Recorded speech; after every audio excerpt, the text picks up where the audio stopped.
The webinar will begin shortly. Please remain on the line.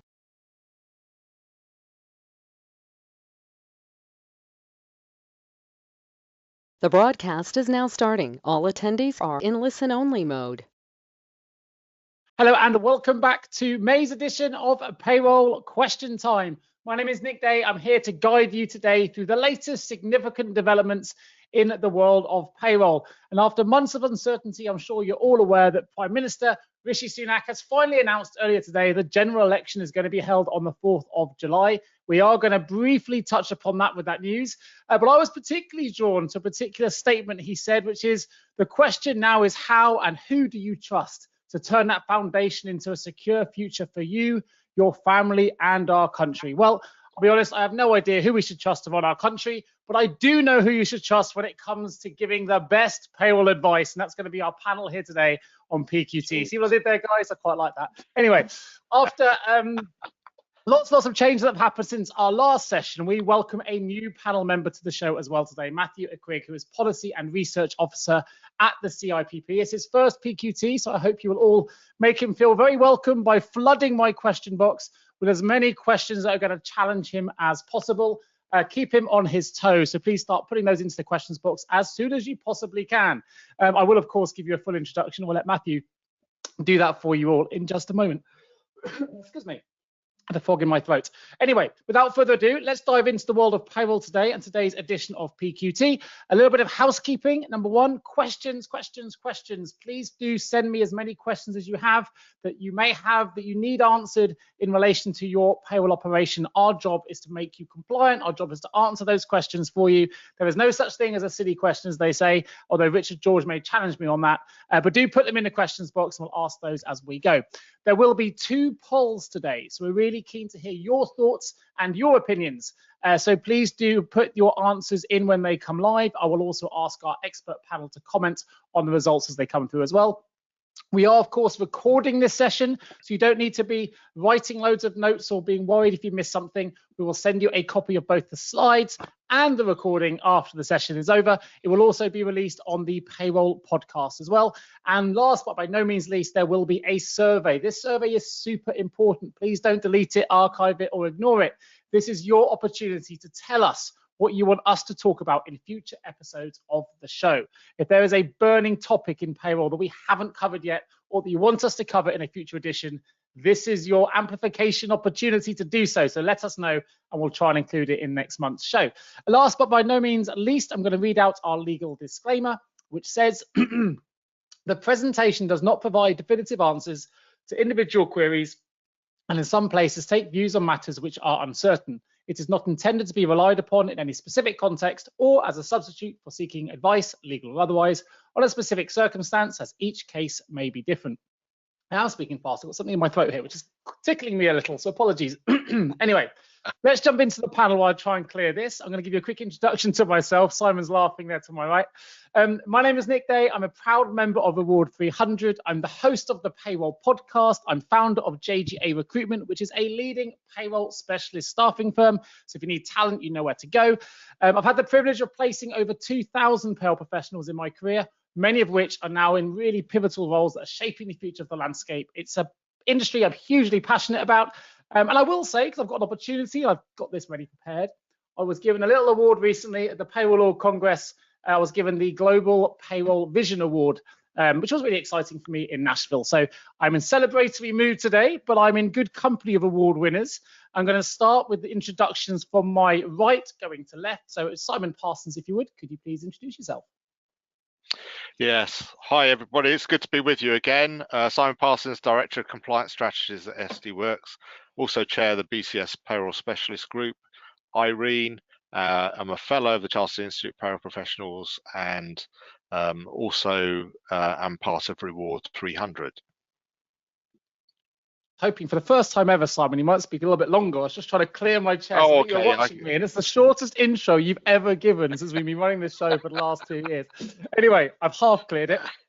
As I move from right to left, Richard George, if you can introduce yourself, please. Yeah, good afternoon, everybody. Richard George, Director of Education for the Payroll Centre, the UK's largest specialist training company.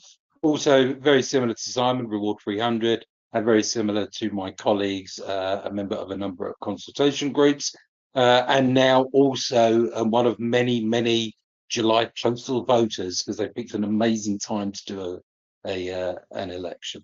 So good afternoon. Fantastic. And as well, I introduce our newest guest, who seems to have got their lighting sorted out much better than I have as I sit here in darkness. I'm going to try and sort that out. Matthew Quigg, if you could introduce yourself to our audience, please. Hello, thank you very much for inviting me along. It's good to be here. So yeah, I'm Policy and Research Officer at the CIPP. So I'm responsible for dealing with government consultations, as with Simon and Richard, sitting on a few different government forums and putting out news and updates to the payroll profession. The CIPP is politically neutral, so Nick's introduction at the start did scare me a little bit at first, but sort of managed to swerve it right at the end there, so thank you very much, Nick. But yeah, really excited to dive into some of the changes and news that's been released lately in the payroll world. Fantastic. I'm glad to see you've already started navigating commentary and questions already. You're going to be fine on this show, Matthew, so that's a good start. And Karen, who's been giving me a great I was going to say, does he know that as a new person, he has to lead every conversation? If he doesn't, he soon will. Excellent. And every question. Karen Thompson, if you can introduce yourself, please. Thank you. Good afternoon, everybody. I'm Karen Thompson. I'm UK Payroll Director for AAB. I'm a chartered member of the Institute, as well as being privileged to be part of the Reward 300 group, like my fellow colleagues on here. I also sit and contribute as a stakeholder to HMRC forums, particularly the Employment Payroll Group and the Admin Burdens Advisory Board. So I'm looking forward to hearing what the questions are, and even more, Matthew answering them. Brilliant. Fantastic. We won't have to wait long. Our first question has already popped into the box, so I'll ask that in just a moment. Before I do though, let's jump into today's hot topics. So today we're going to be talking about troubleshooting and support, RTI errors and mismatches, support lines from HMRC and more. The general election, of course, which has just been announced, so sort of early thoughts on that. Inputting of hours worked, what this means, free ports, so a common subject that we talk about on the show, and investment zones and their impact, low pay commission and living wage discussed, a sick note culture, so we're going to talk about hospitality industry tips and discussion on national insurance and tier numbers, and a then and now. We were interested in looking in from fractional workers to Bitcoin and how relevant were those predictions we all previously made either last year or before, sometimes many moons ago, and whether those things have come to fruition, particularly in the world of AI, which is the current hot trend we've been talking about recently. And then if Andy is able to join us a bit later on, Andy Nicol, our resident pensions expert, then will there be a pensions update as well. But most importantly, as we go through, we'll be fielding all of your live questions, the first of which has come in already. So I'm going to jump into this before we even get into troubleshooting and support. Thank you, Kelly, for sharing the question. I should, of course, come to Matthew with this, but Matthew, by all means, pass it on if it's not right for you. But I think it's only fair that I give you the first difficult question that comes into the box. So PMI, dental and health cash plan. We pay for level 1 for employees and add to payroll as a BIK. We also offer employees the option to add family members and or to increase their level of cover, not covered by the company, and therefore arrange deduction from payroll to cover this additional cover. Would this impact national living wage? I'm getting very confused with things I am reading. That is a difficult question to start off with. Thank you very much for that. You're welcome. Yeah, as with any deduction that you sort of make through the payroll, you need to be careful of those national minimum wage implications. I mean, we've got it on the agenda to discuss later, particularly with sort of salary sacrifice, because that's the sort of key area that I think kind of trips people up. So yes, I would be aware that any deductions you make via those sort of methods, you would need to make sure that you're still compliant with national minimum wage. So sort of do those as a separate calculation almost after you've taken all your deductions into account. Fantastic. You handled that pretty well, Matthew. Simon, anything you'd like to add?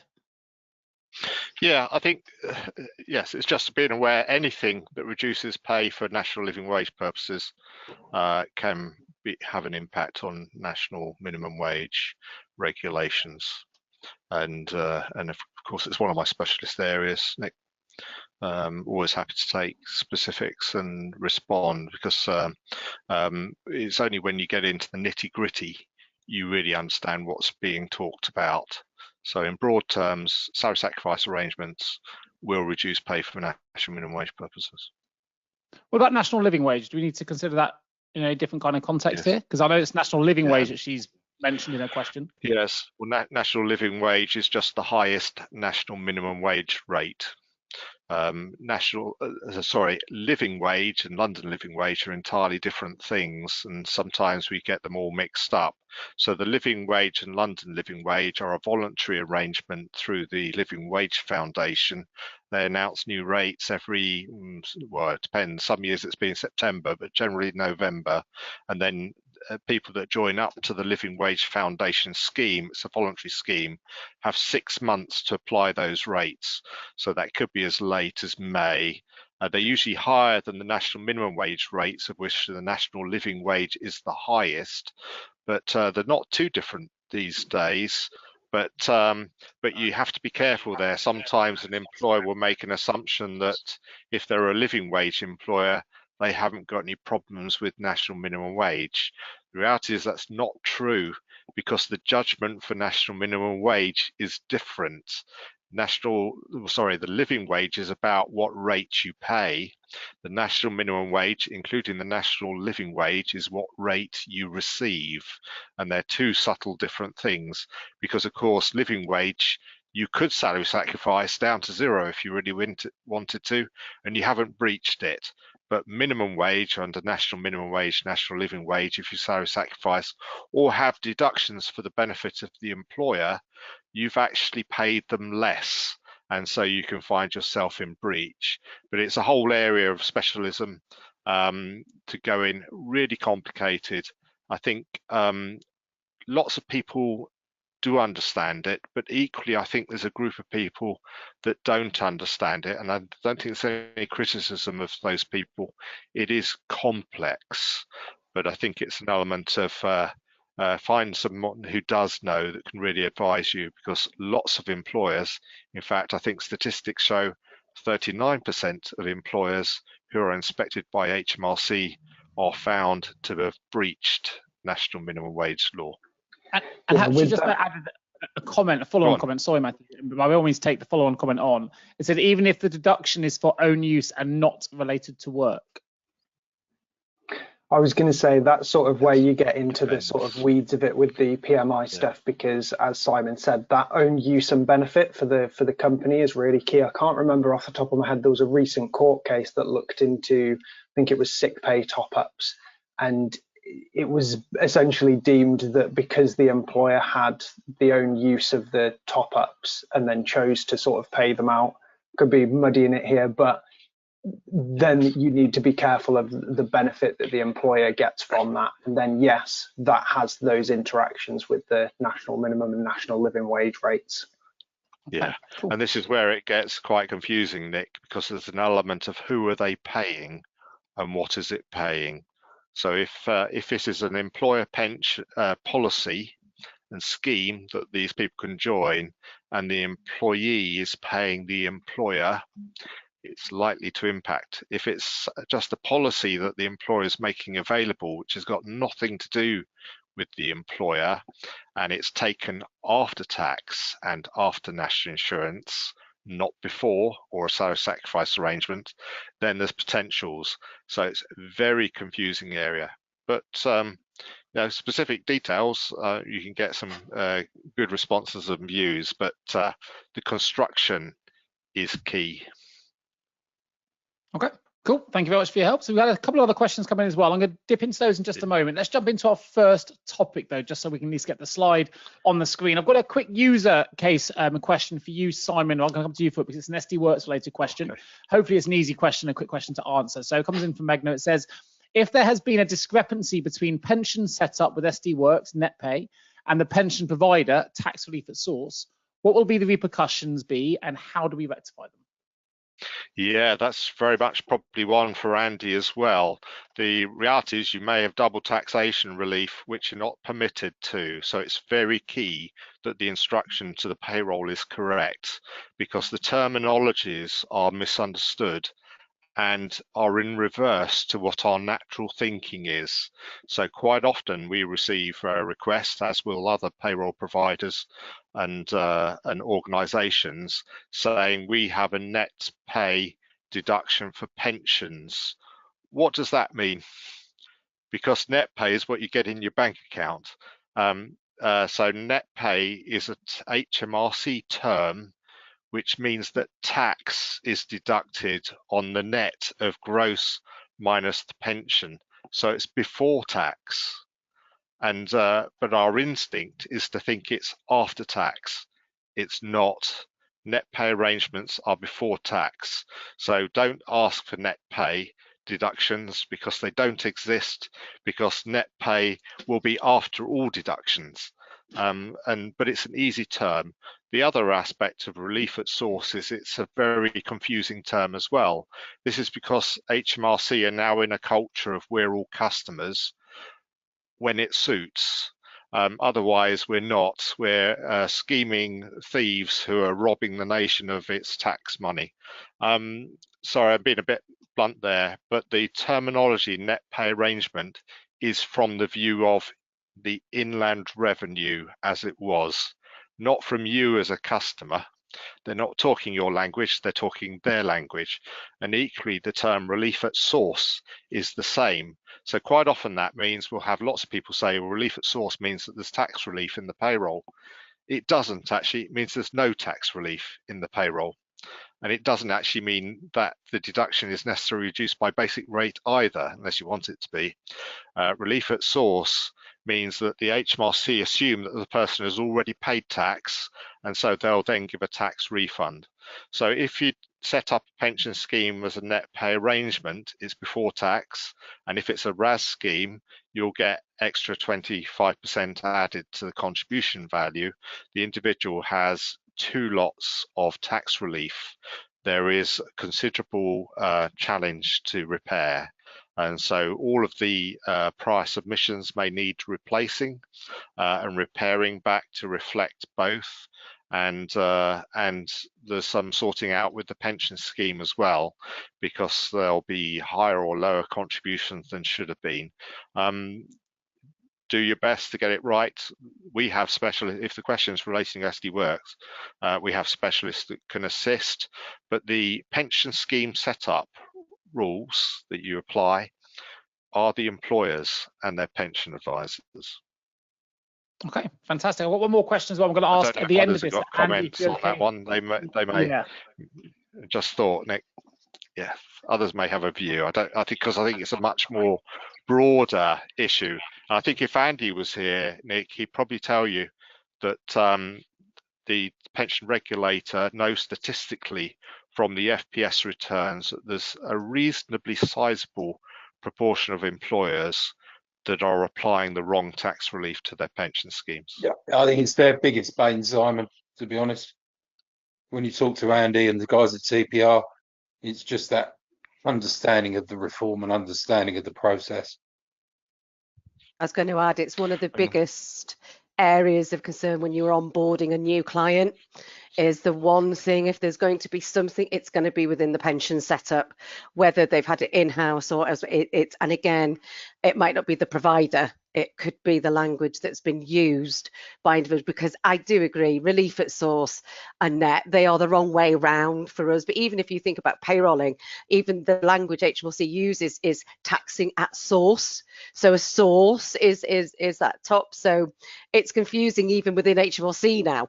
But yeah, it's one of the common problems that we always end up having to unpick and sort. Well, so while we're on a pension subject, then I've got another question that's come in. One session Andy's missed, and all the opening questions about pensions. Hopefully, we'll join us later. It comes in from Andy. It says, pensions. Some of our providers, we are a bureau, have been sending notification regarding the requirement to include the pensionable pay on the files for May. Most already include these. However, Aviva have not, and we cannot find a new template file on their website. When does it become a requirement to include the pensionable pay when reporting the monthly contributions? We need Andy here, right? Okay. Yeah, I think they're making it up. I was going to say, I don't think it's a requirement, is it, Simon? I think they made a suggestion. Do you remember many years ago when Pension Sync was still owned by the original yeah, owners? We were round the table and they wanted pensionable pay, but I don't think it's an actual requirement, is it? Not really. Pension schemes have a responsibility to police that the contribution levels are sufficiently high in relating to meeting the pensions auto-enrolment requirements, but that doesn't mean you have to put it on the interface file every time. Now, some pension providers may have changed that method, but it's not a general, absolutely the law tells you to do that. The law tells the pension provider to police that the contributions are right, and if they're not, report them to the pension regulator. They don't dictate interface format files, so I think it's a little bit made up. I've heard this one a number of times around that now it's a legal requirement. I was going to say, Simon, could it be something to do with the dashboard requirements? Why we're suddenly seeing it? Well, yes, but that's future, isn't it, Richard? So it's not right now, so dashboard's a little way off yet, but yes, but perhaps they've been given, I was saying perhaps they've been given parameters which they're now sort of trying to manage or bring in accordingly. I'm just being devil's avocado. So. No, I think you're absolutely right, but I think there's slight white lie in the tail to telling people of why they've got to change, saying it's a new legal requirement, when absolutely I'd suggest it's not. It's always been a requirement. Great stuff. Listen, let's jump in then to Matthew's got thoughts on whether he hears anything like that. We said we go to Matthew every time, Nick. Can I remind you? Yeah. And I was giving him a little bit of a breather. I set him up with You can come to me, but I haven't got any additional information to give you. I've got no insights on that at the moment. But if I do hear anything, I will let you know. Right. So let's open up then troubleshooting and support. I'm going to come back to you, Karen, because I've given Simon far too much airtime already.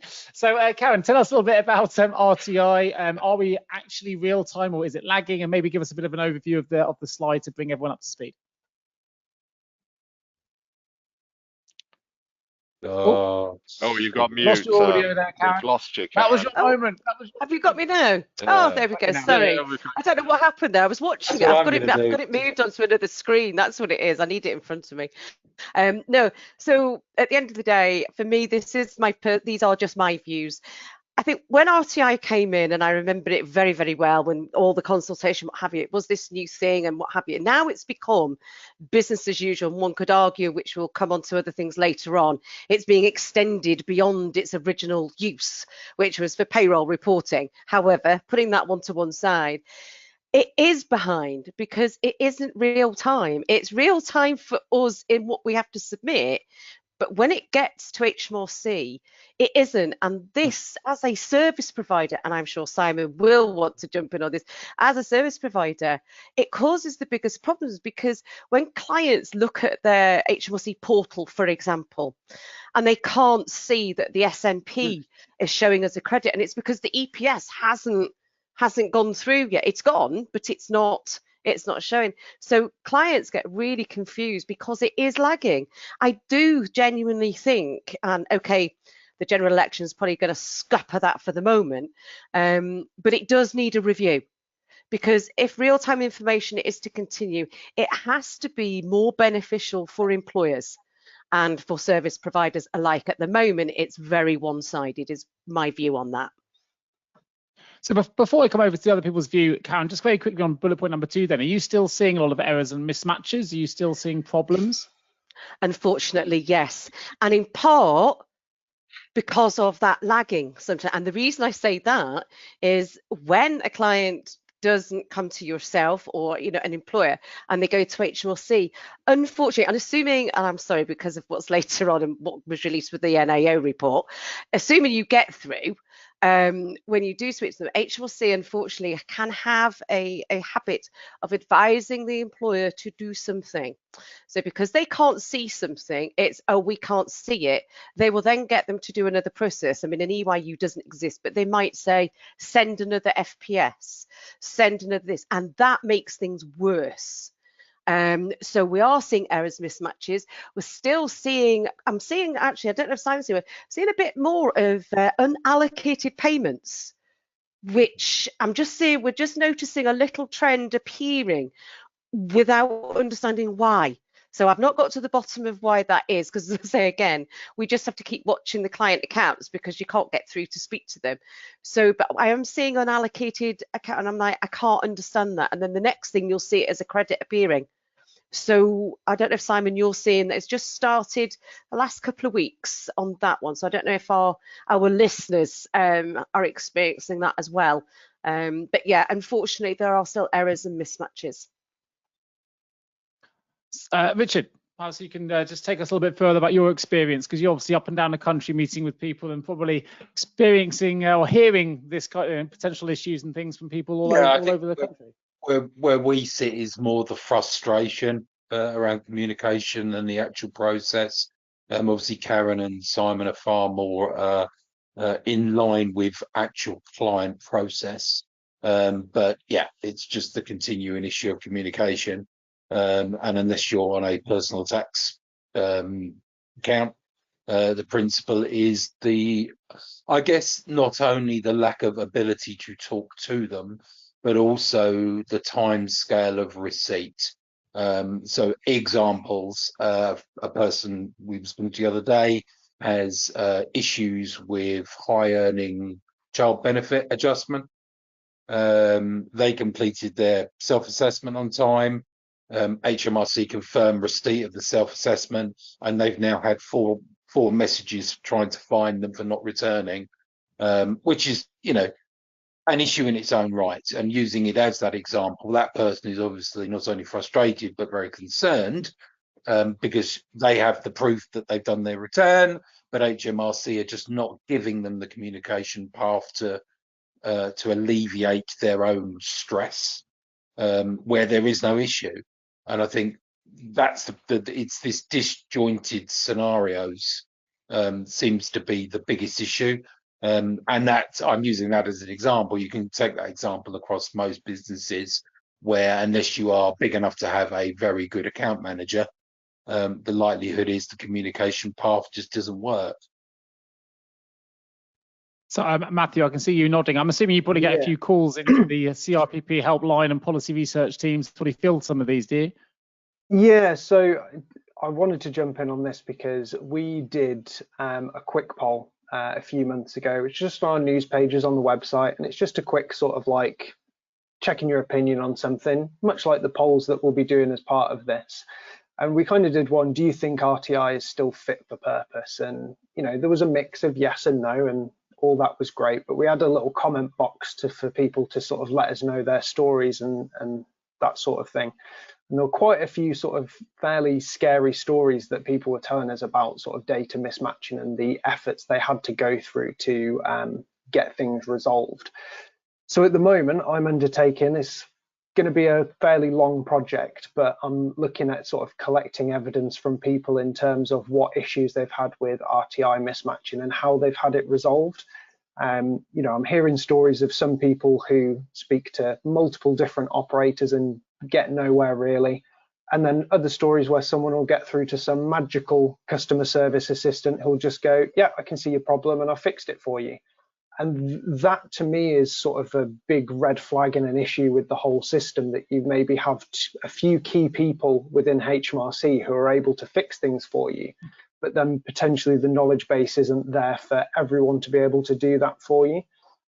So maybe quite concerning, the amount of people on the call, but I would say if anyone has any sort of issues like that, data mismatching, trying to get it resolved, going to caveat that saying I don't really want to know about sort of wait times to get through on the phone lines. That's a completely different issue. But if anyone does have sort of any of those horror stories, add me on LinkedIn, drop me a message, and if I need more information from you, I will get back to you. But that would be very helpful for sort of my research at the moment and trying to sort of present almost a case to HMRC to say this is a systemic problem, not just people moaning about HMRC, which is how they see it a lot of the time. I'm going to come to Simon in just a moment, but I got sent some interesting stats on this by a firm of accountants actually that were interested in finding out how we'd done things when I wanted to feature it. But I'll read some of the headline numbers, and it's not necessarily specific to this particular issue, but some of the headline numbers that they found in their study with HMRC staff numbers are due to fall by another 14%. The average number of frontline customer service staff has declined by 9% since 2019 to 2020 and expects to decline, as I say, by 14% over the next year. In 23-24, 16.3 million helpline calls were answered by an advisor, but this equates to only 44.7 of the calls, which was down from 59.1% in 21-22. It shows how many calls that aren't being answered. So 12.3 million calls were deflected, and that was 33.7% of calls. I've got more stats here if you want to hear them. Maybe I'll put them in the questions or chat box. But you know, it doesn't make for great reading when people need to get through and need to have answered their questions. I'm going to come to you, Simon. I know that you've had some you've had some success at getting through to HMRC. You had some success with these things, but you also are very aware of the problem that payroll people face here. So I wonder if you can give us some commentary from your perspective. Yeah, sure. So I chair the IRING group, which deal with electronic exchange, and like Karen and some of the others may have been involved in the RTI design group when it first started. I think there are significant challenges that remain. It's better than it was. However, I don't think the better than it was is hidden from us before. I think there were problems there that to start with that you wouldn't have known about because they wouldn't have been brought to your attention. Whereas now when it's moved into business as usual area, you'll get more contact from HMRC. So very common. It can be quite unsettling, I'm going to say, Karen, for the payroll bureau types, etc., because the instant reaction often as the employer is that your payroll service has done something wrong. And I'd say in the majority of cases, they actually haven't. They haven't done anything wrong. The misbalance is a result of some other activity. But the reality is HMRC don't see your payroll results, and you can't see your HMRC results. What RTI is an interchange of data between the two, and you'd hope they'd match. But the reality is often they don't. And so that's a proportion. HMRC will say that it's about 2%, but 2% is quite high. When you think there's 1.4 million employers, 2% is quite a high number, and that's probably going to hit more in the larger employer arena as well. And large is 250 plus, I'm referring to there, rather than some of the smallers. So you will, especially where there's splits, transfers, movement, re-employment, changing, mistakes and errors is all a problem area. The reality is, I don't know, again, I'm going to speak on behalf of bureaus. That's how I represent the EPG, HMRC EPG. I'm the large bureau representative to that, so I don't represent just SD Worx, I represent them all. But the demand for the client will be, oh, look, this has gone wrong. I've had a funny call from an HMRC contact. We've got to get it fixed by next Friday. The reality for us is it's hard for us to keep a straight face when that sort of demand is known, because I think the whole panel here know it won't be fixed by next Friday. In fact, you'd be lucky if they'll answer the phone by next Friday. But the reality is that any fix, even if it's acknowledged by HMRC as being an issue, will take probably a minimum of 4 to 6 weeks. And to a maximum, people are experiencing 18 months to 2 years. Now, is that a panic? Not necessarily. If it's known and it's what they call a charge resolution case, HMRC, then everything's just frozen. Don't worry too much about it. It will be dealt with at some point, but it can take that sort of time. Now, Karen, even Richard, I should imagine Matthew and I have sort of some, I'm going to call it friendly contacts we can use for emergency cases. Their initial response will be, have you gone through the business as usual process first? Where that fails, we kind of do have a couple of magic wands, but it can be a bit like Sleeping Beauty. Do you know what I mean? The curse was that she would die, and the fairies have to come in and say they'll just sleep for a period of time. So it does take time. So we stop the death, but there is an element of wait whilst the sleep goes on, and then the prince will come along and give the kiss and wakes up. I'm sorry if that analogy is not a particularly good one, but I think it's quite close to reality. Do you feel, Karen? I think a really interesting stat here that National Audit Office released. I put it into the chat, where the HMRC left UK taxpayers on hold for almost 800 years during the last financial year. As average call waiting time saw by more than 350% in 5 years. I'm going to come to you, Karen, but I've got a lot of commentary that this is obviously a popular subject for people having problems, so my questions box is filling up faster than I can ask them. So I'm going to make it just a couple of, some of these are comments, some of these are questions, but I want to make sure that while we're on the hot on topic, we get through them.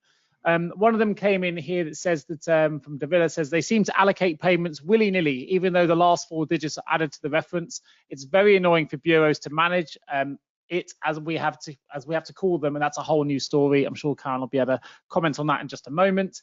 Rifat says HMRC advises employees that their tax codes changed in April, but they have not sent the correct tax codes through to payroll, and we don't understand why.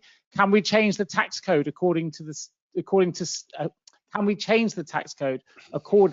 snip the employers send us from their HMRC account? So there's another question there. Keep note of these. I'm just going to run through one more, and then we'll take a rain check. Do you have any advice on how to resolve, this is the second point on our slide here, how to resolve RTI mismatching? We raised a query over 12 months ago and asked how long until we can expect it to be resolved. The answer we got was, how long is a piece of string? We're still waiting for a response. So that's 3 then, hopefully, Karen, if you're making note of these.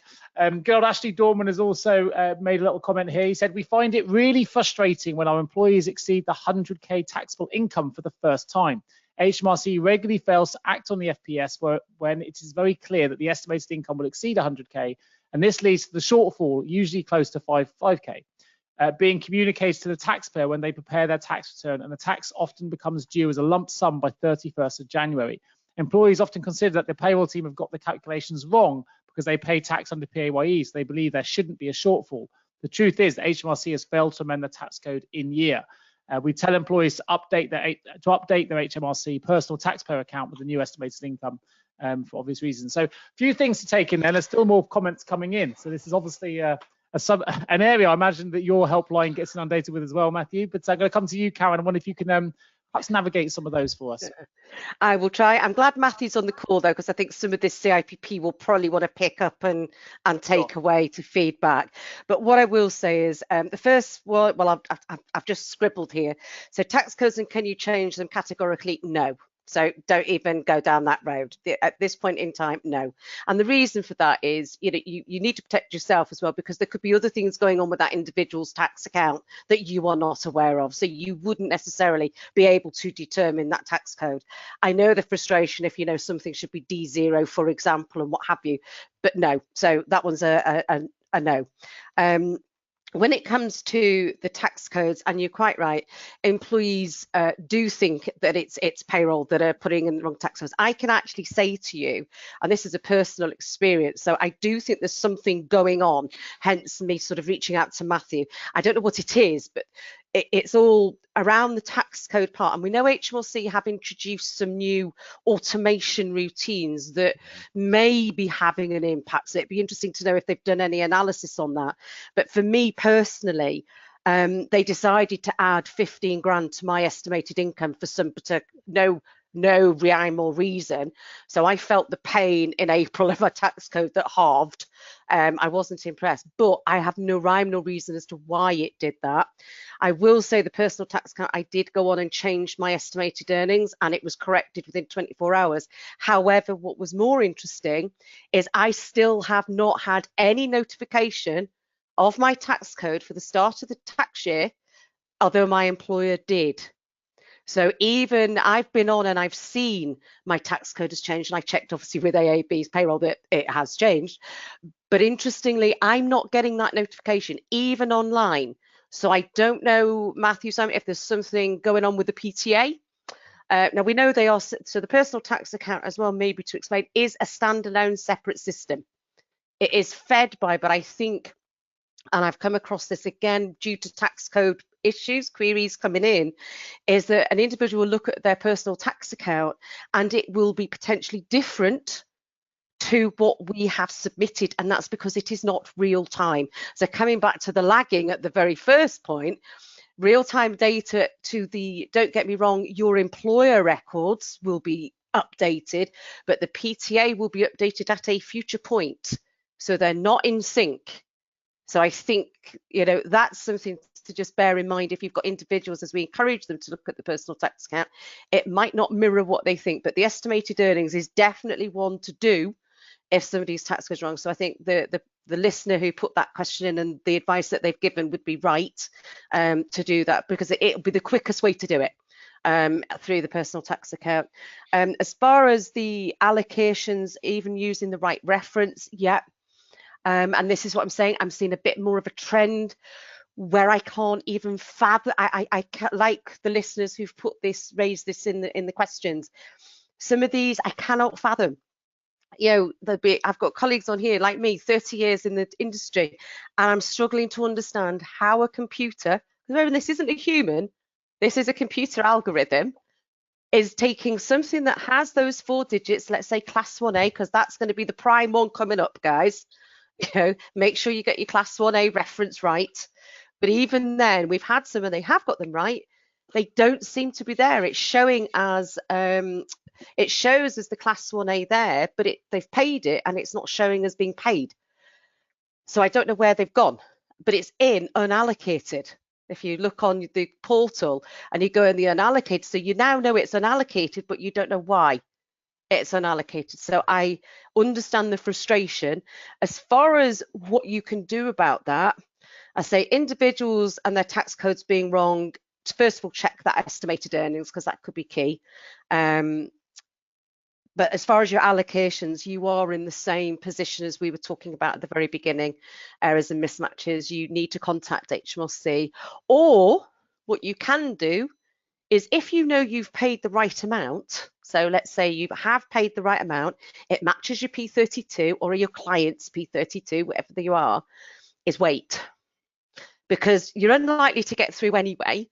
But if you give it about 6 weeks or so, I have checked the portal again and it's all been fixed miraculously. So I don't know why they're not allocating, and I don't know how they get fixed automatically or by chance. So I'm sorry I can't say the why, but I sympathise because I think we're all feeling it in some way, shape or form. But it could be to do with HMRC looking at better ways to help the taxpayer to be on the right tax code, and it's just having some teething problems. So that might be one. Again, we can probably look at putting it on EPG, but certainly Matthew from the CIPP's point perhaps. Yeah. Well, before we jump back to Matthew, what I'm going to do, I'm going to start the poll and I'll come back to you, Matthew, for some commentary on that, just so you can add to it, because I think we can do 2 things at one time and let everyone answer the poll. We're waiting for those results to come in. Perhaps you can give us some additional commentary. So the poll obviously relates to the question we're having here. And the question is, how long do you tend to spend waiting on hold via the HMRC helpline? All get involved here is almost 100 of you, so you should get some pretty good results. 5 options for those in audio only. We've got I pretty much go straight through. I tend to spend up to 10 minutes on hold. I tend to spend around half an hour on hold. I tend to spend over half an hour on hold, or I spend so long on hold that I just hang up. So while we're waiting for those poll results to come through, I'm going to come back to you, Matthew. I wonder if you wanted to add to Karen's response and anything from the CIPP side, perhaps that you've experienced that might be useful. Yeah, I mean, I try and sort of give HMRC a little bit of benefit of the doubt, and not too much, because as we'll talk about with the that national statistics report, that they don't feel that HMRC are delivering value for money. They are getting things wrong, maybe not intentionally. You know, they made note that the electronic systems, the online systems that HMRC are putting forward to try and divert people away from the phone lines haven't got up to speed and aren't good enough as fast as they hoped they would be. So I think by now HMRC really hoped that some of their online systems would be taking a lot of the strain that they're currently seeing, and that just hasn't happened. There's a Treasury minutes that you can read with Jim Harrah and Angela MacDonald speaking to the Treasury, and they want to reduce the contact demand into the helplines. And one of the things that they tried to do to make that happen was to shut the self-assessment lines down.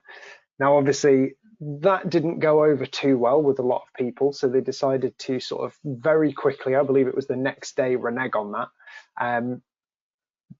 But I understand the direction they're trying to go in. It's just not really working out well for them. But I suppose from this, we'll see how many people hang up based on those figures that you gave us earlier. Probably about 40% are we expecting? Well, should we have a look? Should we see what those results are? Perhaps Simon, I'll come to you as well with some commentary on this, because I know, of course, there are some places people can go. You've mentioned some of those. Let's see what these results are. For those in audio only, 0% say I pretty much get straight through. 4% say 10 minutes. 23% say up to half an hour. 54% say over half an hour. And then 19% say so long I just have to hang up. So bearing in mind Matthew's comments there, Simon, and or by all means, Matthew, comments on those if you wish. That's what are your thoughts? I was just going to jump back in real quickly and make a point of the figures by themselves are fairly bad. The issue that I keep hearing again and again and again is that people are spending over half an hour on hold waiting to get through to someone, and then don't get the information that they're after, potentially that the advisor doesn't know what they're on about, doesn't have enough information. So then they feel like the only way they can get things resolved is to hang up and then phone again. So it's not just that they're on hold for over half an hour. It could be on over half an hour multiple times in one day. Yeah, no, it's a good point, well made. Simon, anything you'd like to add? Yeah, I think I go along with most of those things. I've certainly experienced it myself. Fortunately, I think Karen and I, and maybe Matthew, have a couple of sort of direct contacts we can go to through that aren't the standard. But when you have to go through the standard, it can. I think typically the last time I actually made a call, it took about an hour and a half. Fortunately, I can get on with other stuff because you can put certain devices on that it will ping you when it's actually answered, so you can get on with life. You just hope that when it is answered, you're not in the middle of something else. But yeah, it is been a challenge. But we have got this extra money, so this is all going to improve now, isn't it? And they're going to start answering the phone. In fact, on a recent discussion with some senior HMRC directors, I just mentioned that the passport office can answer the phone within 10 seconds. So on passport queries, I'm not saying that that's historically always been the position, but I think they've had some bad press over the last few years that at the moment their service is considered fairly improved. And I'm not saying 10 seconds is the standard, but certainly they are responding a lot quicker. So can that happen on HMRC? Would be nice, wouldn't it? But there are some statistics equally from HMRC of why people are calling. And so some areas where Jim and co will want us to improve, and they're trying to promote the use of the personal tax account, is, for example, I think they had 3 million students phone up so they could do their student loan applications because they didn't know their national insurance number. And so there are elements of why you're having to phone for national insurance number. Now, equally, we could say was because you only have to use it about 3 times in your whole life. So why would you have to remember it or where you put that well, these days you get a letter, don't you? In my day, you probably got a bit of, I don't know, ASICS card, and later a little credit card type thing. So there is an element of sometimes I'm saying, seriously, do you think that people do remember this stuff? But you do have the app now that you can store it in your wallet, etc., for things like that. But interesting hearing of all that list of things and concerns, etc. Karen's world is the same as my world. It's the same as Matthew's world in some of these theories. To us, it's none of it is a surprise.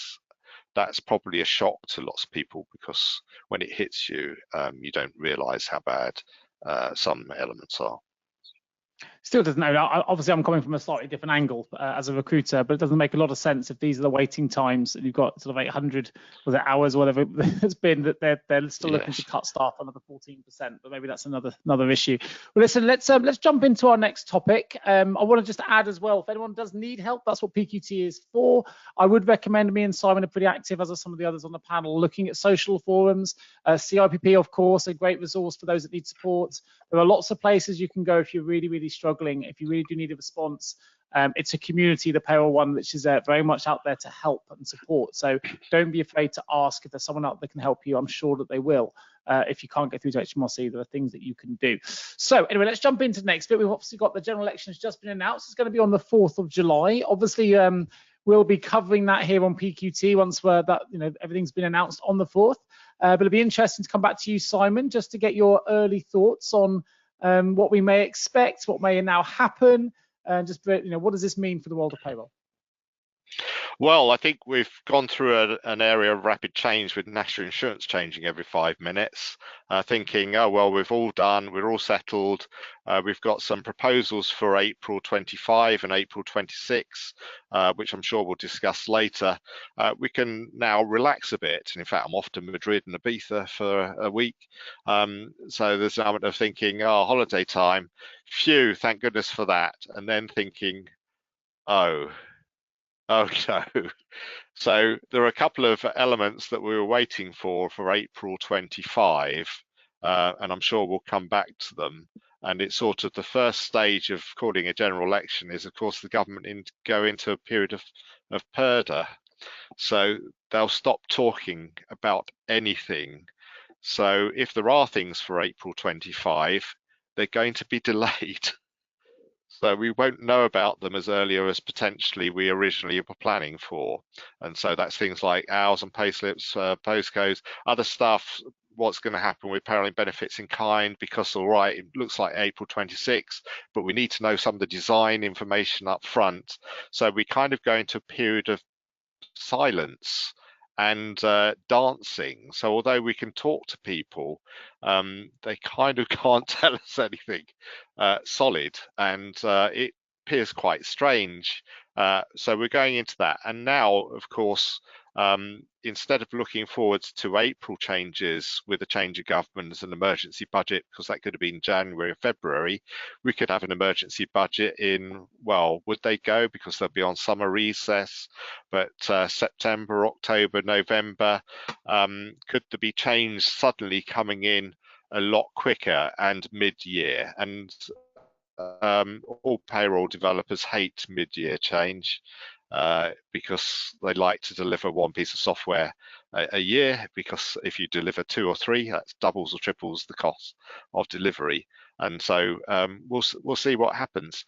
But equally, it's looking at what the parties are proposing, and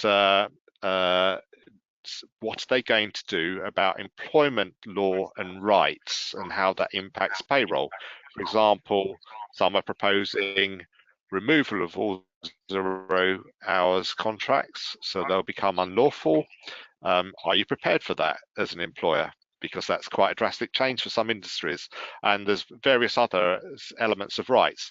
Will 2 years come back down to 1 year on employment tribunal rights? So look out for the policies of the parties, just out of interest, because potentially there's a 2-stage impact. One is your software, the other is your process. business rules. Software is only part of it. So quite often we had some changes a few years back to RTI formats, and HMRC issued the specification for the RTI XML, which was great. So you want us to include a field labeled this way. What's it for? And it was virtually impossible to get out of them what it was actually for. And it's sort of, well, we've given you all the information you need to implement it in your software. And it's sort of, but if you don't tell people what it's for, they will populate it with nothing. So there is an element of thinking, look out, because you may find employment law changes quickly, which impacts you as a business, which you have to plan, which then impacts your software, HR and payroll. So it's going to be interesting 12 months, I think. Not such a holiday year after all. Richard, you usually have a view on these things. Are you usually quite... It's quite interesting. I think it's there are so many silos, I think is the best way to describe it, to the situation. And, from the announcements within the budgets, but then also obviously the Chancellor last week reconfirmed his view on national insurance. It's that is probably, I guess, the biggest impact area to us at the moment, which could well be completely overturned. As Simon quite rightly said, there are numerous consultations and numerous areas of guidance that we're expecting this year, whether it be around the changes to RTI, which we're going to talk about later, whether it's about payrolling of benefits, mandatoration, then we're expecting that. The things such as statutory items like neonatal leave and pay, which we were due in October, which was already delayed, becomes a back burner item. But I guess the other side then also, and Simon again mentioned what is going to be within manifesto, but also who then is driving. A classic, an example, and it's not political. Obviously, Labour has far stronger ties to the unions than the Conservatives do. The union view on national minimum wage is substantially different to that of the private sector, generally, and has talked around a £15 national minimum wage for years. So suddenly, who is holding the reins on certain items where leverage could be very, very different with a different government? But also, is there a appetite with a new government? Because let's be realistic, it is highly unlikely that we will have a government that it matches what we have today at the end, whether it be a smaller majority, a new party altogether, or some form of coalition. Are they going to want to commit a level of suicide early in their tenure by making key political change to pay and people's employment? I think it's very, very interesting. And certainly I wouldn't put anything on anything at the moment. I'm not a gambling man, to say the least, and I think at the moment there is no end point. So it's very interesting to see what happens, I think. It is interesting. I mean, the good news is, for those that are regulars to the show, we will certainly be covering the general election in some detail when everything is announced. So rest assured, stay tuned, stay subscribed, keep registering for future webinars at PQT, and we'll make sure we cover this ground. I'm going to take on to the time. I'm going to take it to the next slide to make sure we get to the nitty gritty of the issues that are impacting payroll right now. We're going to talk a little bit about inputting of hours worked. Before we jump into this, though, Kelly's just come back, going back to what is, as you mentioned, Joe, was quite a complex question that maybe we can revisit in a future episode of PQT in more detail regarding some of those national minimum wage impacts of certain things she was doing. But she just said back saying, sounds like it's all in the details and that will determine the treatment. The benefit is only for the employee, nothing to do with the employer. It is in the employee's name. It is optional. I notice it lists exceptions within the guidance on HMRC, deductions from your pay, and it says your own use, for example, union subscriptions or pension contributions. As the benefit is for own use, it leads me to believe it would be okay. I'll talk back to you, Matthew. Yeah. I've considered that. I know it's a complex question. Any further thoughts? Yeah, I'll let Simon jump in on this. Like I said, it is complex, and I would definitely sort of advise sort of getting someone to look at it as a whole, rather than sort of piecemeal like that. But Simon, if you have any thoughts on that, probably better placed. Well, yeah, the initial thought, Nick, is who's the relationship with the provider? Is it the employer or the employee? If it's just the employer facilitating an ability and it's not salary sacrifice, it's a pure voluntary deduction from pay to obtain a service between the employee and the provider, then potentially it sounds okay, but be careful, because there have been schemes out there. I mean, I mentioned the sort of savings clubs. You could say the savings club is for the benefit of the employee. The employer doesn't get a benefit, etc. But in the savings clubs that were challenged, it was the employer who held the money in their own accounts. Therefore, it was judged to be for the benefit of the employer, even though the employee got it back, even maybe with a return of interest. So it's an element of looking at the construction, really, but be careful. But if you're offering a benefit to an employee as an employer, and then you're which you're giving to them as a benefit, and then extending that to family for a fee, are you extending that, or is that separate? So I think there's just an element of really understanding.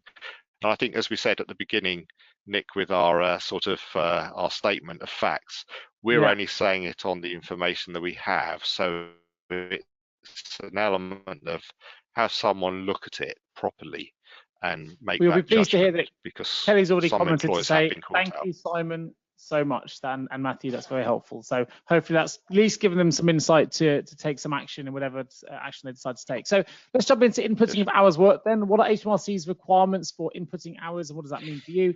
Freeport's common topic on PQT, and investment zones impact, and what are the implications of this extra layer of reporting? I was going to come to Cam, but she's just taking a swig of cup of tea, so I'm going to come back to you, Richard, on this one. I know you like to follow Freeport's. Have I missed that? It looked like it from the corner of my eye. Well, you can take the question if you like, Cam. I'll come to you. There we are. That's where I wanted to go. I could have sworn I was still here. I thought, where's my cup of tea? I was going to say, is that the trick now? If you don't want to answer something, Yeah, just quickly. I'll keep my bit brief because I could go on forever and a day with this. I think I just wanted to raise, but as far as what's going to be required, well, that's one of those consultations that closed on the 9th of May, for which there's a lot of controversy around what it was asking for. And we are hoping, if it doesn't go away, that at least it will be simplified significantly. But it's one of those with the hours. We don't know what they're for at all. We can come up with lots and lots of ideas, national statistics, who knows? But the bottom line is it's not going to make the tax code better, and it's not going to make the tax system better from what we know.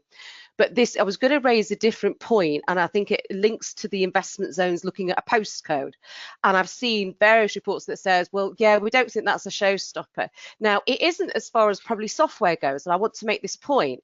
Can software add a field, as Simon said before with our tech?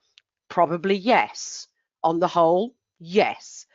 But it's not software that has to get the information to populate the field. It is. Now, if you're an in-house employer, that might be easier for you. But as a service provider, requesting clients to provide even a postcode of where somebody works, we don't know where people work. We don't frankly care where people work, unless it's the employer wants a department or what have you, and that's the only time, and that would be for nominals anyway. It doesn't make a difference to their pay. Now, with investment zones Freeports, well, you need to have 60% of your time on a particular site, and for some reason with investment zones, HMRC have said, yeah, we'd like the postcode of the site for which they work. I don't know what they're then going to do with that. Are they going to have a list of postcodes of all the sites that are in these zones and match? Don't know. So can it be done? I'd say yes for software, but it's obtaining the data that is the burden. And I think it's always important. This is my ABAB hack kicking in. It's all well and good to have a burden if it's for benefit. But So at the can I moment, jump there's in? an awful lot. Karen, yeah, I was going to say, Karen, that the investment zones are based on postcodes. So an investment zone will be a postcode. So in that respect, it isn't that big a deal, I think. But you're quite right. I think it's just another layer of complexity. And where will it go? That somebody thought was a good idea in a meeting over 7 different types of biscuit, rather It's the than something creep that's I actually worry going to add about. value. Yeah, it's the creep I'm worrying about. You want hours now, you want a postcode now, what else? Now, if they are going to use RTI in that way and do it, then be transparent and work with the industry and the right timescales to gather this information in a timely and in an appropriate manner. But I'll stop there. Karen and I discussed this before with the free ports and investment zones, and we sort of included it in our consultation response that on the face of it, we agree that the postcode for the free ports and investments is a reasonable burden based on the NI relief that's being given. But the postcodes and that additional data was one of the things that was originally requested in the first RTI, improving the data that HMRC collect call for evidence, and they decided to scrap that because everyone pretty much kicked off about it. So the concern here, and Karen sort of raised this before, is that you bring it in for the free ports and investment zones, and now it's within the realms of possibility as far as software is concerned. Do they start creeping it into the rest of RTI and every other business that's not a free port and investment zone? And kind of, again, just mirroring what Karen said, like I said earlier, I try and give HMRC the benefit of the doubt with a lot of things, but with that improving the data that they collect, I haven't got the foggiest idea why they want that data or what they're going to do with it, because I don't think they're going to collect the data that they think they're going to collect, and it's not going to be useful at all. Simon's laughing along. I'll tell you what, I'm going to get your thoughts in just a moment, Simon. Let's open a poll on this and just see how many people are actually involved in collecting hours and postcode areas. So fingers at the buzzers. Poll number 2 is, do you already collect hours and postcode data? Response options are yes, we do, not sure or other, and no, we do not. So while we're waiting for those responses, I'm going to come back to you, Simon. You had a dry grin there as you're listening to Matthew's response. I wonder if you'd like to add some additional commentary. Yeah, you're getting used to my personality a bit, Nick. Is that right? It's sort of Yorkshire dryness and black wit, without the accent though. Yes, I think this is, well, Karen and Richard will have seen my representations at HMRC panels, which is, this is nonsense. Although I might use slightly stronger language at times there, but the reality is that a value will be entered at some point and it'll stay the same forever. In many cases, will this float around and does it serve the purpose? Yes, they actually have in the latest consultation sort of given a hint of what it would be used for, but probably don't realise that what they've asked for won't give them the answer they're after anyway. So, but on the free ports postcode, I can see that an employer will supply it on starting employment. The fact that they've moved to a different site 2 weeks later, will they change the postcode? I'll tell you, most won't. It'll stay Let's have a look where at some it of those poll results then. Maybe we can have some commentary on these. Let's close that poll. So the results are for those in audio only. We've got 31% say yes, we do, 13% say not sure other, and 56% say no, we do not collect hours and postcode data. Any surprises in those results, Matthew? Not particularly. I think the direction that things have been going in terms of the sort of legislation around collection of hours and the hours data, it feels to me like it almost mandates the use of a time and attendance system wherever you are. And that just isn't the case for a lot of businesses. And like Karen said, I think the focus that we wanted to put, especially in our sort of consultation responses, it's great introducing these administrative burdens for small businesses. Well, it's not great, but you know what I'm saying? It's manageable, it's doable in most situations. But payroll services is a complete different beast altogether. You've got an additional level of separation between what an employee is doing, what they're working, how they're recording that, and the person who ends up processing the payroll. Now, I suppose you've always got the sort of, I don't want to say fallback because it shouldn't be a fallback, but you've got the fact that it's for the employer to be compliant, not the person processing their payroll. It always falls on the employer to make sure that they're doing everything compliantly.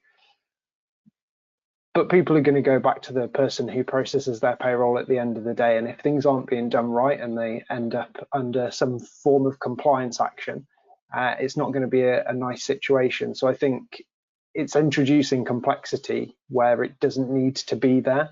And as Karen said, if you are introducing this complexity, we need to be crystal clear as to what it's for, be transparent about it, because without that, you're just going to get duff data. Sure, that's super helpful. But let's jump in then to the next section of the show. Conscious we're going to try and get through all of these topics if we can. Next section, of course, is all about the low pay focus and sick note culture. There's a low pay commission consultation. I'm sure Matthew's probably been involved in that. So maybe I'll start with you, Matthew. Actually, carry on as we just left off. Give us a bit of a view from your perspective here on what we're talking about, and bring the audience into view. Yeah, no problem. So each year the Low Pay Commission makes recommendations to the government. They don't set the national minimum wage or national living wage. They make recommendations to the government, but they try and look at the sort of wider labour market around low pay and what they can do to not only improve the national living wage, but improve employment prospects of people at and around those rates, and young workers. That's why we've still got those sort of young worker rates rather than just one national living wage. We have run a couple of think tanks with the Low Pay Commission and had some commissioners along to those sessions, which is great, trying to get our members to give their opinions directly to the commissioners. And in terms of the rates in general, we're sort of hearing the same things as we did do last year, sort of similar concerns. The rates have risen quite considerably over the last couple of years in an attempt to get to that 2/3 of median hourly wages across the country, as well as having that reduction down from applying to 23 and above to 21 and above for the national living wage. So there's been quite a lot of change in the past couple of years. And one of the big things we keep hearing is not necessarily about the people who are on national living wage, but the pay differentials between those who are on it and those who are just above it. So let's say you've got a team leader that you're paying 50 pence per hour more than an administrator. Well, if you bump the administrators up by 70p, are you able as a company to bump up the team leaders by 70p as well, or are you reducing down that differential between those two sort of staffing levels? Now it's sort of getting into business side of things rather than sort of payroll side of things, but it is a concern that our members are seeing. But this year, not actually particular focus within the consultation, but the Low Pay Commission have spoken to us about the interaction with salary sacrifice, because we've seen those quite large rises in the national living wage. People who previously were above the national living wage by quite an amount were able to use salary sacrifice for things like pension, private healthcare, cycle to work schemes, all the things that people salary sacrifice through the payroll. But because you can't salary sacrifice someone down to below national living wage or national minimum wage levels, people are having to be removed from these salary sacrifice schemes. And the big one we always talk about is pension, because I feel like that's the sort of biggest benefit that is salary sacrificed. And what that means for normal workers is that they are told you can't salary sacrifice and get this NI saving. We're going to have to take you out and we're going to put you in a relief at source or a net pay arrangement. Exactly the same amount is going to go into your pension scheme, but you're going to be paid less in your final pay. And that's a hard sell for a lot of businesses to explain that to their workers. Trying to sort of improve sort of financial literacy with this stuff is really hard, because it's a strange and difficult concept to explain to the layman, really. So what the Low Pay Commission are doing, and it's something I've wanted to look in for quite some time, but I spoke to Jenny Morris. I'm sure some of you all know Jenny. And she said that it had been asked in the past of the government, and they were given a categoric no, that you would never be able to breach national minimum wage for salary sacrifice purposes. But the Low Pay Commission are looking into it. I'm not saying that that's going to be the end result, but it's a conversation that I think does need to happen, because, like I said, I feel that it's a really hard sell, that conversation to have, to say you're going to end up with less net pay for the same arrangement. It just doesn't make sense. Yeah. Anything you'd like to add to that, Karen?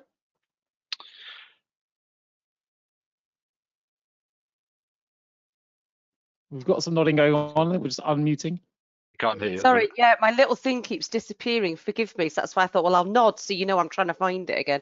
I was going to agree with Matthew. I mean, years ago I worked for the CIPP, same department, And when national wage first came in, because yes, I'm old enough to remember that, one of the biggest things was queried was salary sacrifice. And as Matthew said, it's got worse.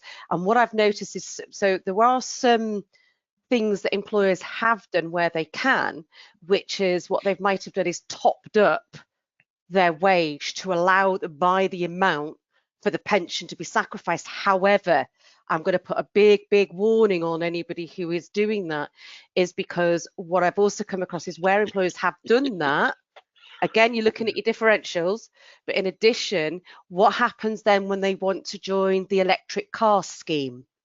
What happens if they want something else that's salary sacrifice? They're not going to top it up then, are they? Or they're not. I can, from the research I have and what we're seeing, they're not. They will top it for pensions, which comes back to Matthew's, but that's the key bit, but not for the other things. So there is an option, but that gets more and more expensive as it goes on. So I hope the Low Pay Commission do reconsider salary sacrifice. I mean, at least they're talking about it, which is something that they've refused to do for the past, 15 whatever years. Well, no, they did speak about 3 years ago. It just never got any leverage. But I think there's a couple of things, isn't there? Number one is, if being devil's advocate, working for that company, why is that fair that you're giving people more money because they can't make these contributions? You're not giving it to me. So I think there's that challenge. But the second thing is, is I guess the risk of people overcommitting to benefits and reducing their income so they can't live on it. So I think there is two very important sides to this. It would be great if everybody could have a salary sacrifice pension, an electric car, a mobile phone, private healthcare, but then they've got 17p left at the end of the month. So there has to be this balance. But I think that's always going to be the challenge that they've got with this is, where does it stop? Oh, absolutely, because the national living wage is there as a safeguard. It is there to protect the low paid. So I'm not saying that we should just completely get rid of it and just allow people to do what they want. You have an element of informed consent, and you've got an element of making sure that people have enough to live on. And it's going to be a complex to come up with a solution to this. I'd thought about things like about only allowing it for the OPRA exempt items, but then that includes ultra low emission cars, which, like you said, it could be irresponsible to let someone buy themselves a Tesla and salary sacrifice themselves into the ground. But then there's also other benefits like private medical insurance, which some people could really benefit from, but aren't able to.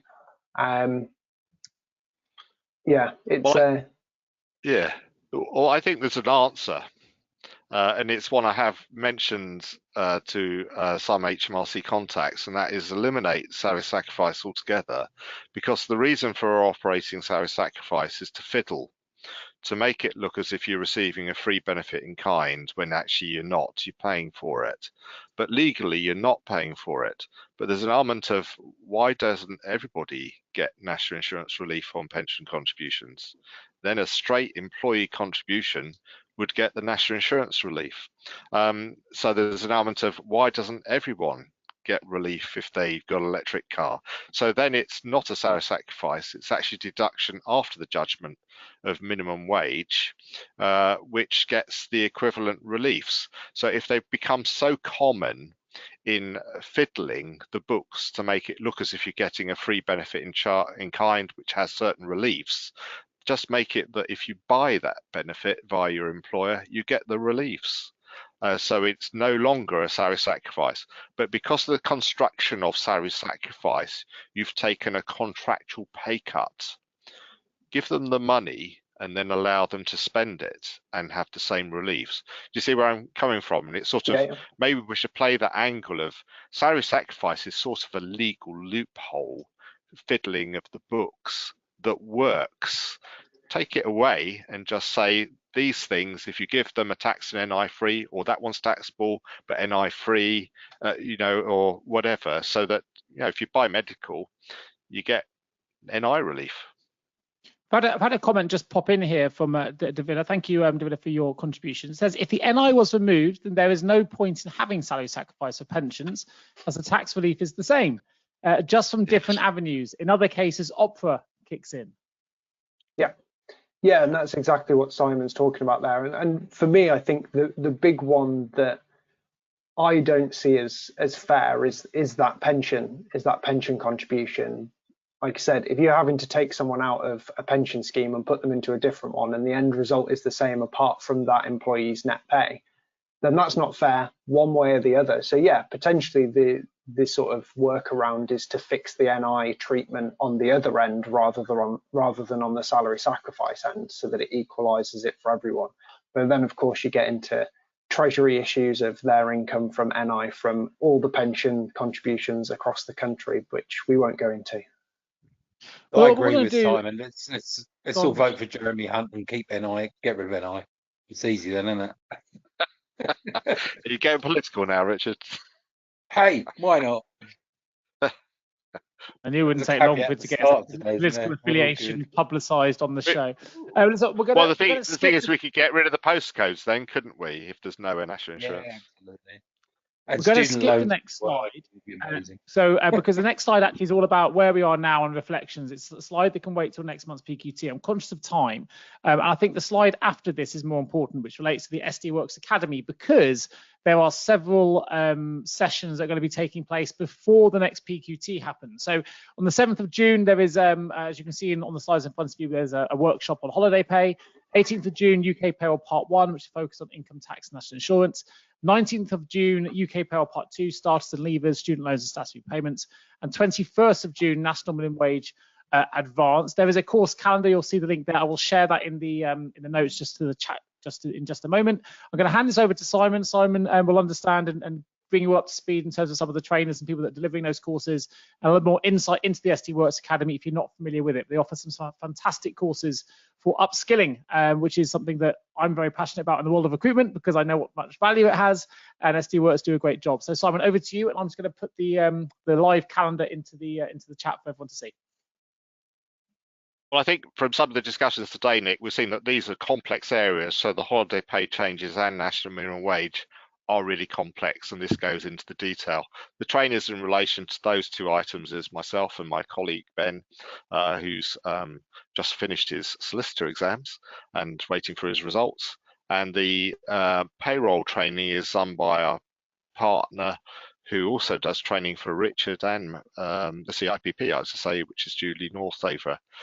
Lots of experience, really good at training new people in the means of understanding how to do these calculations, because it's surprising actually the number of queries I'm getting these days where I look at them and think, well, actually what you're asking me to do is a manual calculation. And it's almost an art that people have lost a little bit maybe in the profession. And just remember that sometimes it's good to understand the principles of how it's done. And that covers everything through on all the statutory calculation parts. Super. And just to bring the CIPP back into the fore, you'll see in the chat as well, I've put a link into the latest Payroll podcast episode that's released today. It's all about key strategies for achieving payroll success.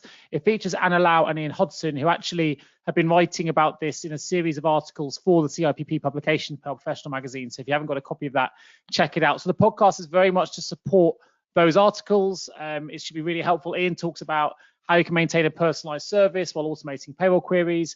You know, we've seen how much payroll has moved into the world of, customer experience now, employee experience, so really, really important there. And Anna very much talks about how to maintain positive employee interactions with pay and reward teams, and she talks about how you can set up service desk teams and things like that. So really good episode. Do check that out if you can. Links are in the notes. And also, if you do have a look at the main page, you'll see just before that was the last edition released, was the last edition of PQT as well, with some stunning images of Karen, Richard, and Andy on that show, which I do recommend you have a look at, because we've made them look absolutely fantastic. Not that they don't in the real flesh here as well, but I was quite impressed. Anyway, that's something slightly to the side. So do check those out while you've got a moment. We will come back to the reflections session in a future episode, probably the next episode. So don't worry if that's something you're looking forward to. It gives us more chance to have a look at how things have moved on. But I also want to take a last moment before we close off, just to say, Matthew, have you found your first PQT? Hopefully, I think you've adjusted like you've been here you're the entire time for every panel you've ever done. You're absolutely natural. But how have you found it? Yeah, it's been good. Thank you very much for inviting me. I'm on plenty of forums with Simon and Karen, so I'm used to their antics anyway. So yeah, it's just showing up and having a nice chat, isn't it? What are the things you would like the audience to submit in terms of the questions next time we have this show? I want to make sure everyone understands what they can come to the show with. So if you are still attending this at the moment and you're not quite sure what kind of questions you can put in the box, what are the kind of things that you would like to see being asked so we can start to challenge in next month's episode? Yeah, I suppose sort of from my point of view, looking at the sort of legislation and the sort of background of things at the moment, I've been out of operational payroll for almost 3 years now, so I'm sort of losing touch with the intricacies of how to run a payroll. More sort of getting involved in the background and how things work and what needs to come in the future. So I'd encourage people to sort of have a look and get involved in what's going on that the government plan to do. Obviously, we're in a very turbulent time at the moment. So it's my job to try and sort of look at those sort of things, think how they're going to affect you and what we can do to sort of propose the best way to move forward with those that helps you guys out. So as Simon and Karen said earlier, the CIPP are here to help people. We want to hear your concerns and we want to hear your issues because that allows me to be able to help you as best we can. But yeah, bit of a jack of all trades at the moment, Nick. So any questions are good, but if I don't know the answers, then I'll throw them to someone else.